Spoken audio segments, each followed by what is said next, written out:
Hi friends, అందరూ ఎలా ఉన్నారు? అందరూ బాగున్నారనుకుంటున్నాను. Welcome back to Sneha vlogs. ఇవాళ నేను చెప్పబోయే టాపిక్ ఏంటో మీకు అర్థమైంది కదా. మేనిఫెస్టేషన్ గురించి, అది మీకు నచ్చిన జాబ్ మేనిఫెస్టేషన్ ఎలా చెయ్యాలో. దా వీడియో టాపిక్లోకి వెళ్ళే ముందు మీరు నా వీడియోస్ని లైక్ అండ్ షేర్ చేయడం మర్చిపోద్దు. మీరు షేర్ చేయడం వల్ల ఇంకా చాలామందికి ఈ వీడియో రీచ్ అయ్యి వాళ్ళకి ఉపయోగపడుతుంది.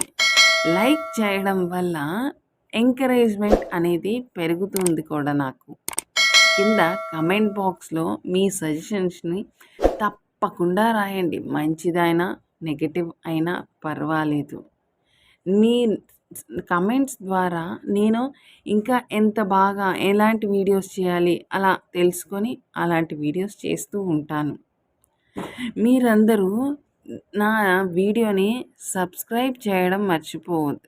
ఛానల్ని సబ్స్క్రైబ్ ఇప్పుడు మీరు నా ఛానల్ సబ్స్క్రైబ్ చేయడం వలన మీకు నేను వీడియో పెట్టిన వెంటనే నోటిఫికేషన్ వస్తుంది. ఇప్పుడు మనం ఇవాళటి టాపిక్లోకి వెళ్ళిపోదాం. మీకు నచ్చిన జాబ్ని ఎలా మేనిఫెస్ట్ చేసుకోవడం. చాలా ఈజీ టెక్నిక్ చెప్తున్నాను. ఈ టెక్నిక్ పేరు 5-5-5 టెక్నిక్. ఇది చాలా ఈజీగా చేసుకోవచ్చు.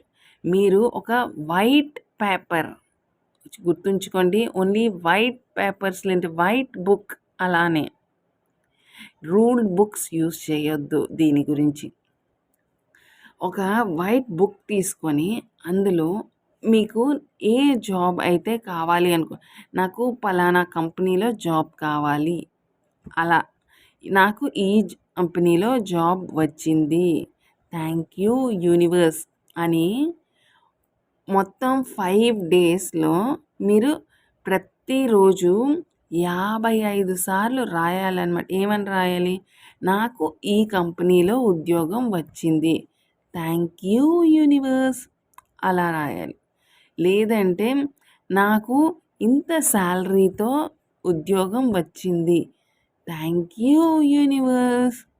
కొంతమందికి ప్లేస్ నచ్చుతుంది, నాకు ఈ ప్లేస్లో ఉద్యోగం అంటే హైదరాబాద్, బెంగళూరు లేదంటే ఢిల్లీ, అలా నాకు బెంగళూరులో జాబ్ వచ్చింది, థ్యాంక్ యూ యూనివర్స్.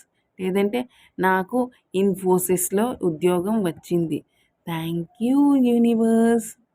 లేదంటే నాకు ఒక 6 lakhs, ఒక 10 lakhs అలా ప్యాకేజ్తో ఏదో ఒక నెంబర్ ఫిక్స్ అయ్యి రాయండి, నాకు ఇంత అమౌంట్తో ఉద్యోగం వచ్చింది, థ్యాంక్ యూ యూనివర్స్. అలా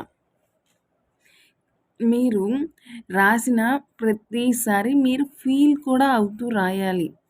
నాకు ఇలా వచ్చింది, థ్యాంక్ యూ యూనివర్స్ అని రాస్తున్నప్పుడు మీరు ఆ ఆనందాన్ని ఫీల్ అవ్వాలి. తర్వాత కూడా మీకు ఆ ఉద్యోగం వచ్చింది అనే ఊహతో ఉండాలి.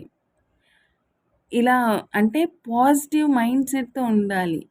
అంతేగాని నాకు ఉద్యోగం వచ్చిందని ఊహతో ఉండి నేను కష్టపడను అంటే మట్టుకు జరగదు. నేను ఇది రాసేసాను కదా, ఇంకా నాకు అలా వచ్చేస్తుంది అంటే కాదు. మీ కృషి అన్నిటికన్నా ముఖ్యం. దానితో పాటు మీ కృషి అనేది ఉండాలి. మీరు కష్టపడి సాధించాలి. కాకపోతే ఇలా పాజిటివ్గా ఎక్కువగా అనుకొని ఇలా ఊహించడం వలన ఎక్కువ తొందరగా అంటే చాలా మీకు ఒక 6 months అలా తర్వాత రావాల్సి ఇంకా తొందరగా వచ్చే అవకాశాలు చాలా పెరుగుతాయి. మీరు ఇలా చేస్తున్నంత టైం నాకు ఇంకా రాలేదేంటి, ఇలా నాకు ఇంకా ఇది అవ్వలేదు, ఇది ఎప్పటికి అవుతుంది, అలా నెగటివ్గా ఏది ఆలోచించొద్దు. నాకు ఖచ్చితంగా వస్తుంది, నాకు ఖచ్చితంగా ఇలా అవుతుంది అనే పాజిటివ్ థాట్తోనే ఉండాలి. మీ కృషి అనేది మటుకు కంపల్సరీ ఉండాలి. కృషి లేకుండా అయితే ఇది ఖచ్చితంగా అవ్వదు, గుర్తుంచుకోండి. ఈ పాజిటివిటీ వల్ల మీరు ఇంకా తొందరగా యూనివర్స్ని అట్రాక్ట్ చేస్తారు. మీరు ఇంకా రాలేదు, ఇంకా రాదేమో, నాకు రావట్లేదు అలా అనుకోవడం వలన మీరు నెగటివిటీతో యూనివర్స్‌ని అట్రాక్ట్ చేస్తున్నారు. వీలైనంత వరకు ఎప్పుడూ పాజిటివ్ థాట్స్‌తోనే, పాజిటివిటీతోనే ఎక్కువగా ఉండండి. దానివల్ల మీకు పాజిటివిటీ ఎక్కువ అవుతుంది. మీ లైఫ్‌లో కూడా మీరు చూస్తారు. ఎక్కువ పాజిటివ్ థాట్స్‌తో నిండి ఉండడం వల్ల పాజిటివ్‌గానే అవుతూ కూడా ఉంటాయి. యూనివర్స్ అట్రాక్ట్ చేస్తుంది అది తొందరగా. ఈ వీడియో మీకు ఉపయోగపడింది అని అనుకుంటున్నాను. నా వీడియోని లైక్ అండ్ షేర్ చేయడం మర్చిపోవద్దు. కింద ఉన్న సబ్స్క్రైబ్ బటన్ని ప్రెస్ చేయండి.